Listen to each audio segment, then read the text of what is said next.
What's up, guys? Oh my god, I sound like I'm dying. But welcome back for another workout video. I didn't want to bore you with details about my life. I wanted to just get to it. So here is a leg day that I did with only 8 exercises and 4 sets of each. I did everything in supersets because I had very little time and I wanted to sweat, and I accomplished that disgustingly so. So here I'm doing narrow. You're not supposed to take a break like I did. Don't do that. But I'm doing narrow squats on the Smith machine. There are 25-pound plates on each side. I'm not as strong as I would like to be, but I also feel like I get a lot of lower back pain if I go heavier than this. So I wanted to play it safe. The trick is at least get perpendicular or parallel, and if you can go lower, go lower. Like, try and go lower. I can't emphasize that enough.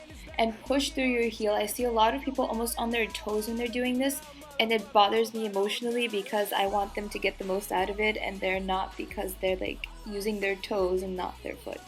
Here is a terrible angle because I couldn't set up my tripod properly, but these are Bulgarian split squats. I hate them. They are the worst.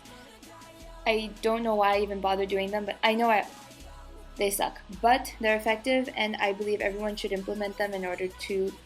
It's a great way to make sure you're not overdoing it on your quads, but you're still incorporating them, and obviously to work two parts of your glutes, because you're only doing it on one leg. So that also helps a lot with core balance and making sure that your ankles are also strong enough. A lot of people don't think about like ankle strength, like it's wrist or forearms, but I think that being able to balance on your ankles helps a lot, especially if you're like a runner or you're into cardio, because you don't want to get an injury.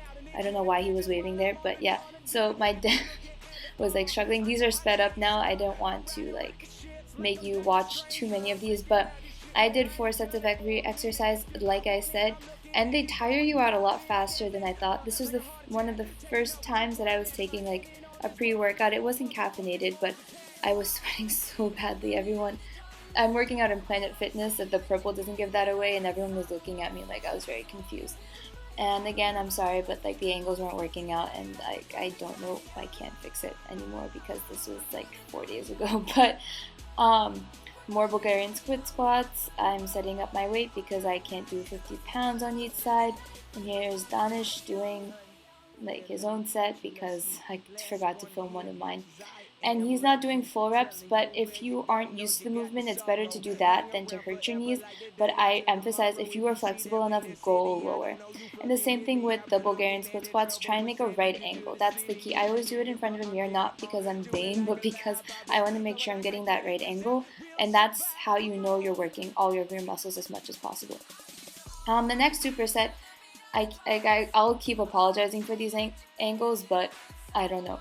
The next superset was reverse lunges on the Smith machine.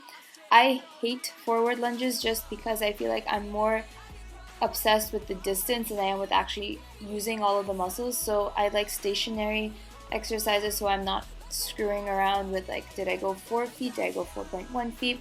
So here I did like 10 to 12 reps basically on each leg. Sometimes I stayed and pulsed, sometimes I stepped based on like how much of my balance I was losing. I supersetted that with curtsy lunges. It's a long superset because you have to do 2 exercises one leg at a time, but it's really worth it. I usually do these with a barbell, but I wanted to try it with dumbbells because I already had them from the split squats. And by doing them with the dumbbell, you have to work on your balance in a different way.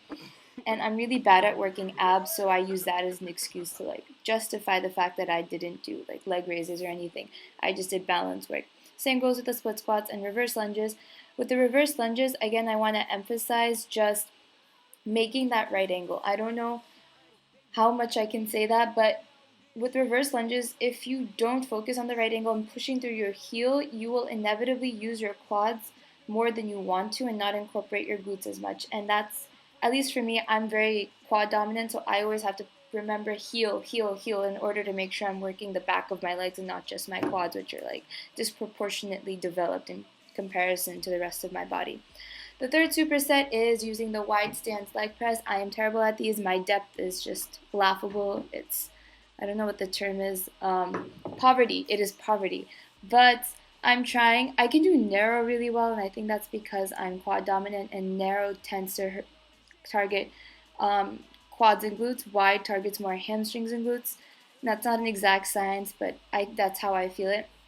I supersetted these with what was supposed to be like an easier exercise, which are back squats using just a 60-pound barbell. I usually do squats at 95 plus pounds sometimes. So I thought this would be like a chill exercise. It wasn't a chill exercise. If you notice, my toes are going up.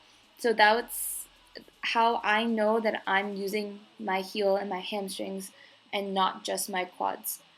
And I also wanted to protect my knees, so that's another reason I emphasize that a lot.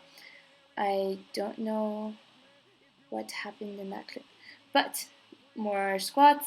I didn't know I was making this like a quad and glute day, but apparently I was mostly trying to do glutes, which is why I always say heel, heel, heel, heel, heel, heel, heel.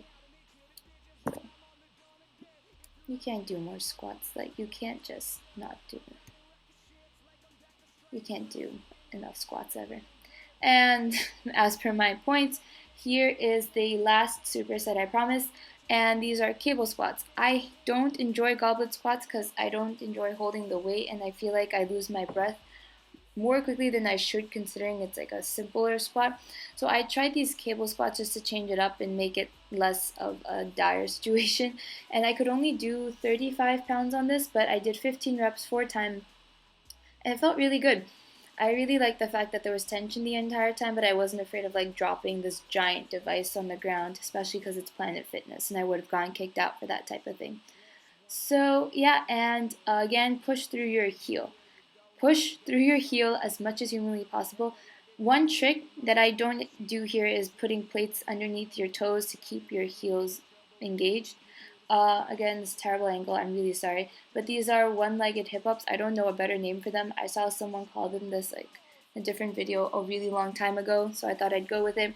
In later sets, I put a plate, like a 25-pound plate, on the working leg, and that helped a lot. But I haven't done these in years. I used to do them in like Pilates or something, but I liked the fact that they were a nice finisher exercise. I didn't have an attachment for kickbacks, so this was my replacement. I know that looks like the arm thing to use for kickbacks, but my foot slips out because I'm not coordinated enough. And in the back, you see everyone using the Smith machines for chest exercises. Yay! But yeah, so that's most of the workout. I highly recommend doing these exercises in this sequence just because at the end I could not feel my legs, and I finished in around like 55 minutes. The goal shouldn't be to make it longer, but to make it most effective. So thank you for watching. I had a lot of fun filming this, and I'll see you guys later. Bye, lovelies!